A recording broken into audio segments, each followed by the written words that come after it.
A beautiful spring day. Two forestry students walk to camp together to enjoy a nice weekend. The image of normalcy. Once they arrive, they immediately get to work making kindling and feather sticks. Everything they need to start a fire. Look at them go. With only a few feather sticks, a lot more kindling, and the flame of a lighter.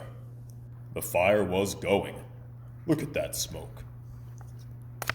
They would continue in their merriment, not realizing how the flame had grew.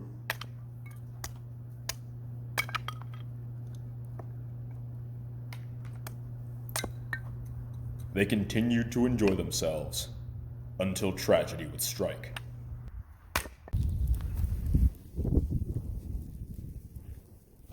I'm gonna go take a leak. You're gonna nick your axe, man. No, not. Oh. Yes, I am. This one has just detected a .5mm microchip in his axe blade. He immediately begins staring, not realizing he is standing in a pile of tinder.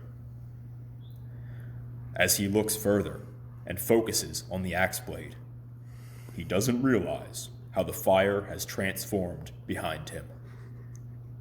Vroosh, whoosh, look at the flames. Dude, you're on fire! What?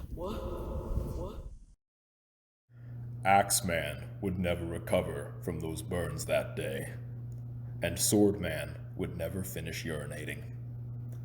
How could this tragedy have been prevented, one might ask? Always be aware of what material is around your fire. You don't want to be sitting in something flammable, or have a pile of leaves right there next to the flames. Always keep a close eye on your fire. Don't lose sight of it. Keep watching. Even though it might be tempting, try not to go any long hikes or urine trips away from your fire. Stay nearby so you can watch if something happens. Make sure to remove hazardous materials from the outside of the fire to prevent spreading later. Use a shovel to expose any lingering coals and check for heat. And finally, never leave a fire without fully dousing it with water and ensuring that no heat remains.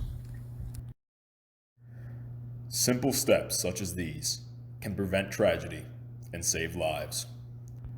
Next time you're camping, give a little thought to what your fire could do